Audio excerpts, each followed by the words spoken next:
Welcome to Good Morning Sibos. I'm Nadine Dereza. And I'm Chia. It is Tuesday, the 27th of September, our second day here in beautiful Geneva. And you know what? I've been doing a bit of research on Switzerland, and there's some interesting bits of trivia. For instance, do you know that if you wanted to own a pet, you can't just have one? You can't have one pig, one dog. You have to have multiple. You have to have two, because they feel that if it's just one, it's abuse because they're in isolation. Yes. And you have to go for a course to learn how to take care of your pets. I'm glad you've been using your time wisely wisely, here. exactly. So pleased we exported you over from Singapore for that. Other than all the cybercrime issues we've been talking about, I thought a bit of trivia might. But there's lots. Indeed. And for the next half hour, you're right here with us for Good Morning Sibos. He'll come back with us in a moment as we preview the day to come at Sibos 2016. We also have had our cameras out and about in Geneva, not looking at pets, although we should do, to bring you special insights into what this city has to offer. And Stephen, today we're on the water. That's right. You had a chance to take a look at that, and I think the weather is holding out, so if you have a chance, do make a visit. All I'll say is largest fountain in the world. You can see it from far away. At 10 o'clock, we'll have Talking Sibos. Nadine will be down on the exhibition floor visiting InnoTrime. That's another space people have to check out. Indeed, I will be there. Looking forward to that. So if you see me, don't ignore me. Come and have a chat. You can have global fame as I interview about the innovations that are going on at InnoTrime. And later on at 11:30, we'll bring you the big issue debate. And today, there's a session on financial stability, the future of global finance. At 1 p.m., we're back for lunch with Sibos, including a preview of a major session here today, Cybersecurity, Catching the Bad Guys. I love that title. Yes, someone's got to. Yeah. At 3 p.m, join us for Sibos Today, where every day we feature the big interview, and I can barely read this out now. Today, that's with European footballing legend, I'm just having a moment here, Kevin Keegan. Yes, a huge sports star, particularly in the UK and Germany. Of course, I'm his #1 fan. And now an expert speaker on leadership and motivation too. I'm just giving you a moment there to savor it all in. So do stay tuned for that. But first, the very important matter of the Sibos Quiz Show, a question of finance. Down there on the exhibition floor yesterday, there was a fierce battle of intellect. Yes, and joining us here is the quizmaster, friend of the show, Julia Street, CEO and founder of Streets Consulting. As we know, banker by day, comedian by night. I think you're just a comedian all the time, actually, Julia. It never ends. It never stops. And Julia, lovely to have you here. Thank you very much. You've brought back your jacket. The jacket gets dusted off every year. It's a pleasure to wear it. I only wear it at Sibos. It's great. It's a part of a packing routine. Yes. So when it comes out, you know you're ready for Sibos. That's right. So how was the quiz, first of all? Well, it was keenly fought, I think, is probably the best way to describe it. There was there's a bit of a margin, but at the end it just narrowed and narrowed and narrowed, right. and the final scores were 48-64. So actually, when it came down to how the scoring worked, it got quite tense at the end. Actually, it was fun. And we've got the winners in the studio. Here they are with their trophies. Look at that. How proud are you, chaps? It's been a moment I've been building up for my whole life, and I'm really proud to have achieved it. So sincerely said. You need a jacket, a special jacket for the next year when you come back for the quiz. Maybe a sparkly one as well. See what we could do. But gentlemen, tell us. I mean, Michael, perhaps you can show how tough was the quiz? I thought it was very, very fun, very balanced. Obviously, we were a dream team. That was the bit. But it's just practice, guys. Constant practice. That's what does it, isn't it? Yeah. Well, can you give us an example of one of the harder questions? Try it out on us. Swift. What does SWIFT stand for? What does Cyber stand for? Yes, that's the other one. Swift yes. International Banking Operations Seminar. Hey, give him another trophy. There you go. You can keep that. I can. But it wasn't just fun, although it is always fun. I know there's an educational aspect to all of this as well, isn't there? So it's partly a kind of celebration of the work that the Swift Institute do. So it's about, some of the questions actually were about the Institute, and they've now given out 22 grants. One of the questions was about the value of each grant is €15,000. And the wonderful thing that Swift Institute do is they bring the academics together with the banking community. Mm-hmm. So each team had an academic that's represented here this morning. You can feel the heat, actually, can't you? From We're not worthy. Quite. And it's that blend of academia and also sort of practical implementation for the banks that brings it together. So it's actually, I mean, all credit to Peter Ware. It's his concept. You know, he said, let's breathe a bit of life to it. The thing I love about it is that everybody puts away all the serious stuff, and they actually really have a go at it. And put a buzzer in front of anybody. Yeah. I defy them Well, we not got to some press it. footage from the quiz yesterday. And we're going to roll it as we talk, but it just gives people an idea of what it was set up like. I mean, Yeah.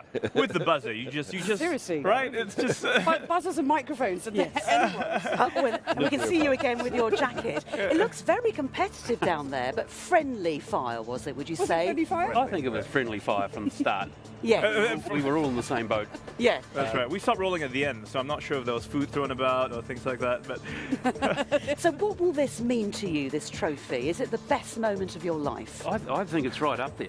You know, For me, it's second best to appearing on Sibos TV. oh, he's saying, no wonder you guys won. He's saying all the right things. But I guess the quiz, Julia, as well, is a great opportunity to sort of mix the serious with the lighthearted and bring in that educational aspect. So you're sort of creating awareness without really saying it at all. I'm a big believer in this, which is about sort of when you bring comedy into business.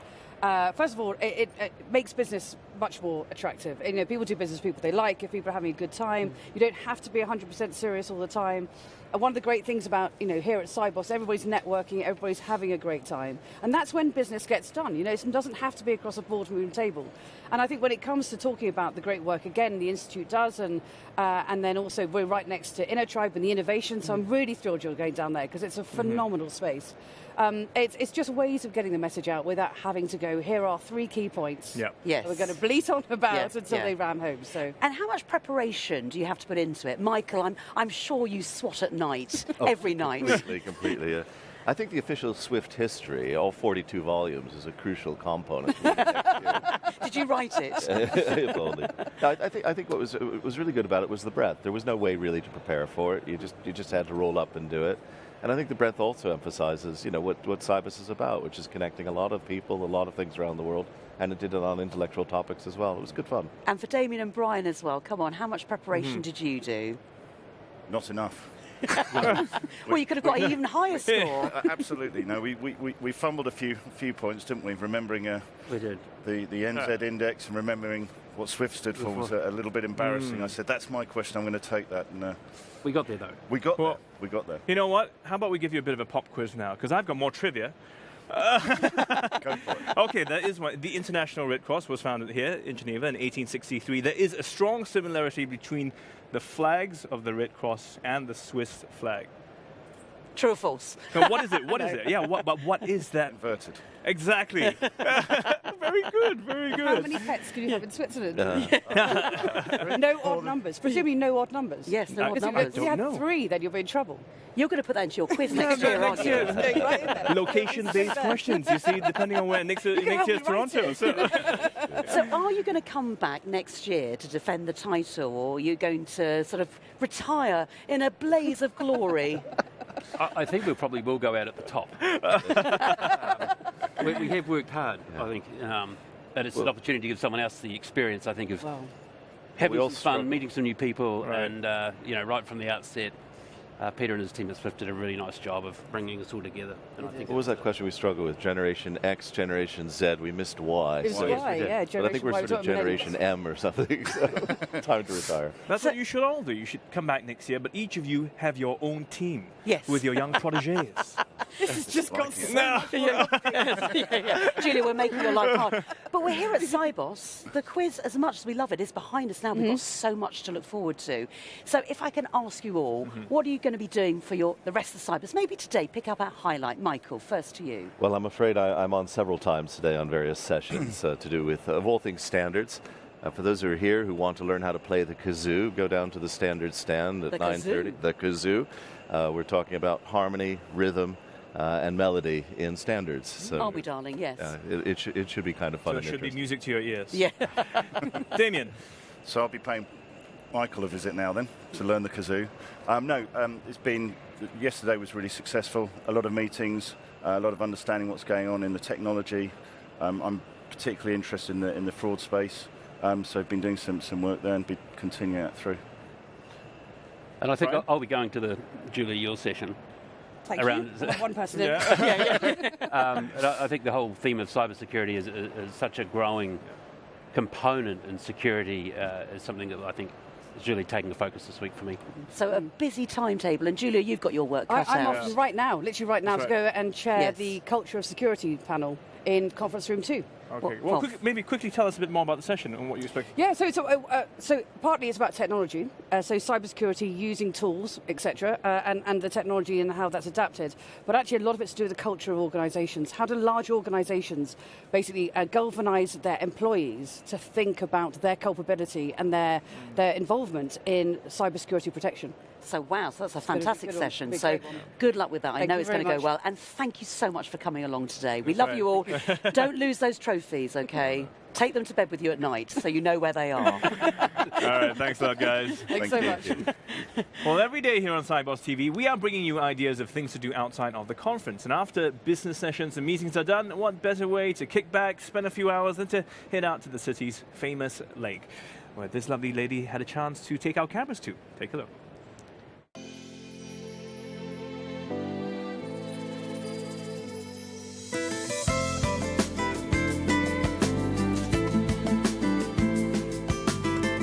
Geneva is famous for its lake.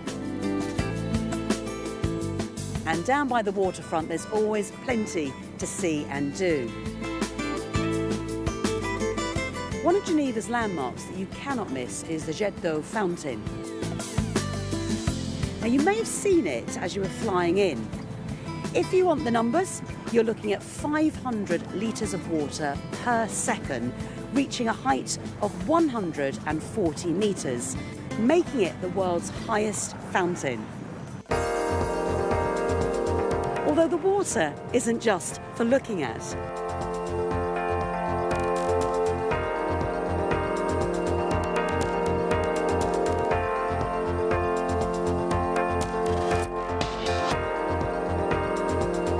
If you're feeling active, then there's plenty of options for enjoying the lake.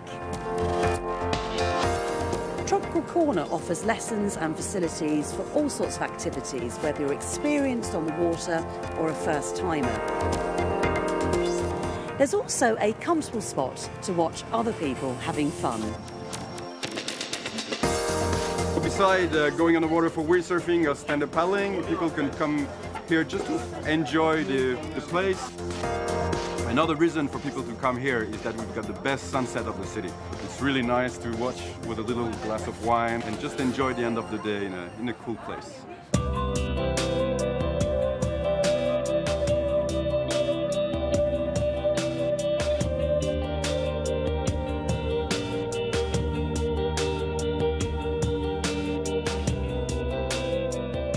You don't have to get wet to enjoy the water, though lunch aboard one of the Belle Epoque steamboats has to be one of the most laid-back ways of crossing the water while enjoying a delicious lunch and watching the scenery go by.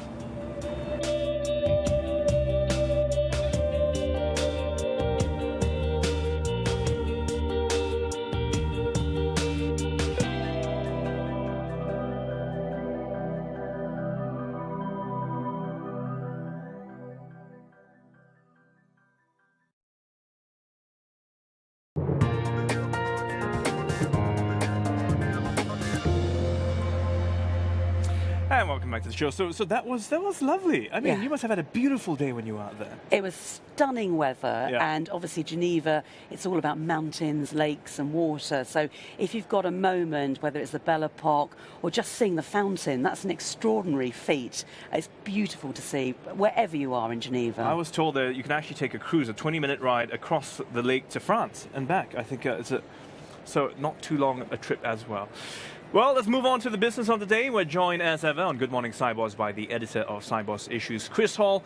Also here to offer his insights is Tom Grunfeld, a contributor to Forbes magazine. Good morning, gentlemen. Welcome, gentlemen. Now, before we get into the nitty-gritty of what you've been reporting about, it's about networking as well. So, Tom, were you out and about last night? Yes, Ben Robinson from Temenos invited me to join him and a bunch of startups that Temenos is working with for beer and pizza, La Scandale, which didn't turn out to be all that scandalous, but was really good, really good pizza. Sounds like a good night as It well. was, Did you yes. learn anything new? Did you pick up any insider tips? I got some people I want to keep in touch with and follow as they move along in their companies. Yeah, and how about you, Chris? Yeah. Well, I had to do my networking during the day, really, because we're putting the magazine to bed during the evening. So while Tom's talking to fintechs, I'm talking to printers. Yes. But so during the day, I wandered around a lot. I had a quick chat with some of the regional startup challenge winners. This year, Swift did a Latin American one and an African one, and some of the winners are over at the kind of Inner Tribe satellite stand just behind you guys. And so they're here all week. And they're just kind of explaining, about their solutions, about their plans, and I think they're talking in the Inner Tribe today and tomorrow as well. Right, so if folks have a chance, they should pop by and visit and have a chat with them. And it was good to hear that Chris was working last night. We were checking, you see. Whether you'd gone to any scandalous places as well, But Tom, I mean, there's only been one day so far, but what's jumped out at you, anything that of particular interest so far? That is typical Sibos. I walked in and went to Inner Tribe and then realized it was 9 o'clock and I wanted to catch Michael Manelli talking about blockchain. He was already sold out, so I had to catch him in the overflow room. The relay room. Yes, and listen to him talk about blockchain. And one of the things that really struck me about him is that he kind of demystifies blockchain. He said, we've been doing this for 15 or 20 years. We've done 250 or 200, I think. You've got 30 or 40 running in a variety of industries. So unfortunately, when I started talking to him a few minutes ago about blockchain, it turns out that a lot of my understanding was completely wrong. So I have to go catch You're not alone. Yes. I had a good chat with Michael, and in fact, I learned so much. But I think it's interesting to see, to say he was saying what people think it is and what it actually is, and sometimes not exactly the same thing, And it'd be interesting to know, are you going to be reporting on that in Forbes magazine? I am, and Accenture is announcing an editable version of blockchain, which is arousing a lot of concern. Michael says some of this stuff isn't really new. That's just called a database, and that's been around since the 1970s. So talking to Michael sort of makes me realize the depth of my ignorance. I'm going to trod very carefully on this area. Michael is the oracle, isn't it? It really is. How about Chris, for you? What do you think the highlights of yesterday were? I mean, you've been covering pretty much all the ground. You've got a team of reporters, haven't you? Yes, we've been spreading across across all the different streams. I guess obviously, cybersecurity issues were very much centre stage in the plenary, but I think what you'll find is that it kind of crops up in a lot of different spaces, similar to blockchain actually, because there's particular sessions on blockchain and correspondent banking and the CSD space. So there's kind of a lot of common themes that kind of pop up throughout the week, and cybercrime, machine intelligence are ones that we kind of see them applying to different areas of the industry. So they're kind of constant running themes that I think we'll find out more about throughout the week. In fact, if you want to perhaps draw our attention to, because I believe in this issue of Sibos, there is quite a large article related to cybercrime, is that right? Yes. Yes, well, we're previewing the today's big issue debate. I think it's this afternoon, where one of the interesting things about it is that it's quite a kind of... Although we've got the head of information security at Standard Chartered, she's actually has a lot of experience from outside the industry. She was previously at Symantec, and the other speakers are also they're not restricted to the finance sector. So there's an academic from Georgetown University. So it's a perspective that we might previously.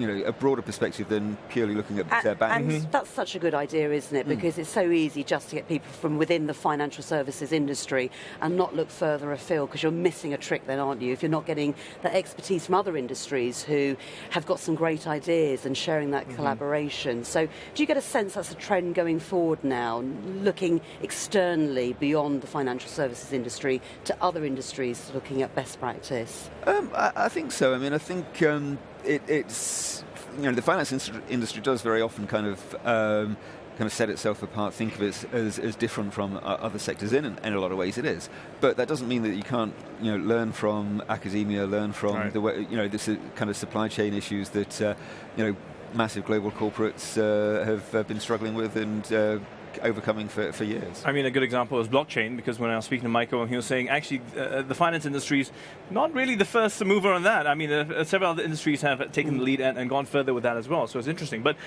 Tom, you've also written recently about mobile apps, and you know, technology is so much a big part of the entire scheme of things today.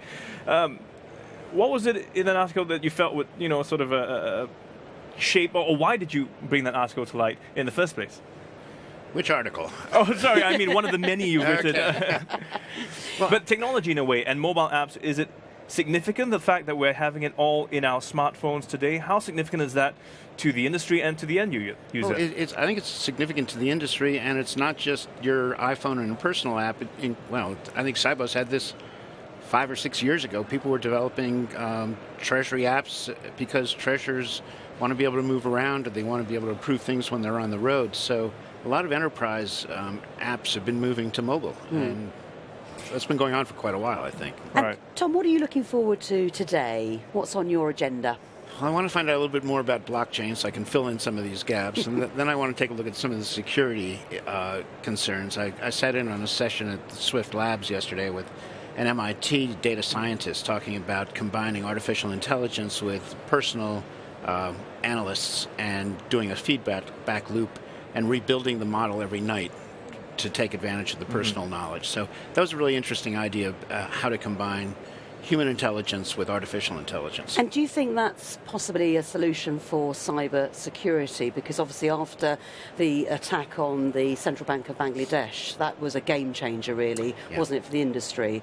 Is that something that you've been following? It's one solution. I mean, they're able to do some predictive analytics on attacks. And then I think a lot of it is also just building up really good security around, and also resilience, being able to recover. Yeah. And Chris, from your point of view, that game changer, cybersecurity, this is something on everybody's mind at the moment. It really was a big wake-up call, and the problem's not going away, is it?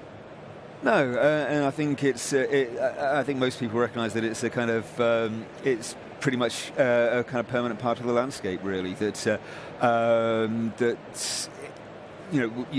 banks will have to keep developing their strategies, keep looking at what new technology can provide, but bearing in mind that humans need to make the decisions as well. I think it's an ongoing challenge that it certainly isn't going away. But I think also everyone within the kind of banks have known that quite what a challenge it's been for some time, because everyone gets attacked, but it's just that kind of information sharing that I think, and kind of being slightly more kind of open about the problem that's changed in the last couple of years. And I think it's interesting. You've raised a point about how very often it's human error that's still the weak spot.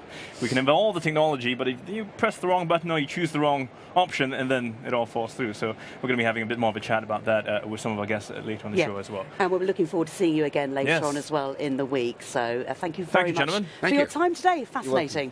Now, one of the fun bits about travelling is actually finding something to take back with you. And earlier on, I went down into the city on a mission to investigate something guaranteed to put a smile on the faces of your friends and loved ones back home. What can it be? Let's find out.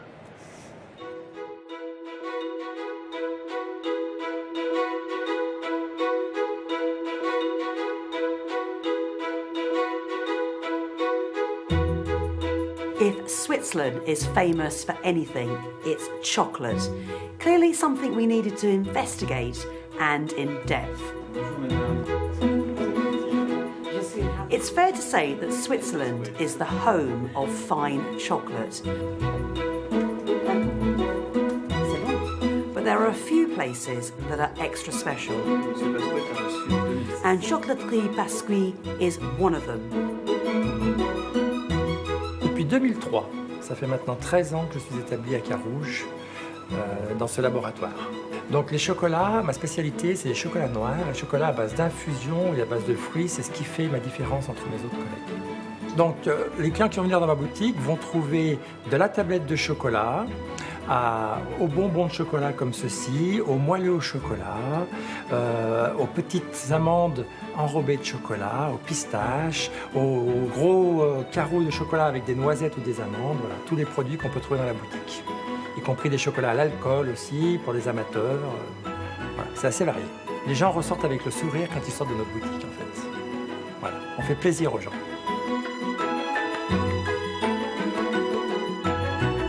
From the simple to the outlandish, you can't taste with your eyes, so always try before you buy.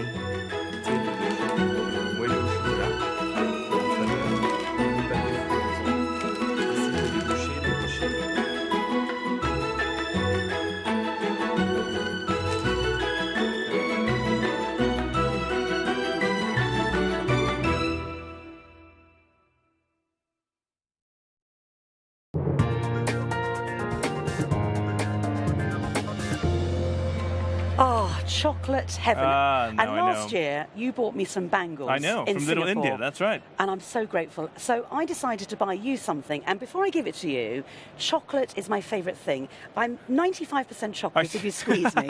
So I've been holding on to this present for the last 2 weeks. And the willpower not to eat anything has been extraordinary. It's a world record. So, Stephen, this is how much I love you. Oh, thank you so much. And that's from our chocolatier that we featured, Pasqui. They are finest chocolates in Switzerland. I love chocolates too, so thank you very much. Are you going to share them with me? No. Okay. After the show, we'll have... I thought we were going to share with everyone now. Okay, let's get back to business. Let's look ahead to, in more detail, to some of the sessions coming up here at Sibos today. To do that, we're also joined now by Professor Marco Gerk, Director of the Cybercrime Research Institute, an international expert in the field of law related to cybercrime and cybersecurity. Marco, welcome. Thank so you very welcome much. to you. So what's your session going to be about?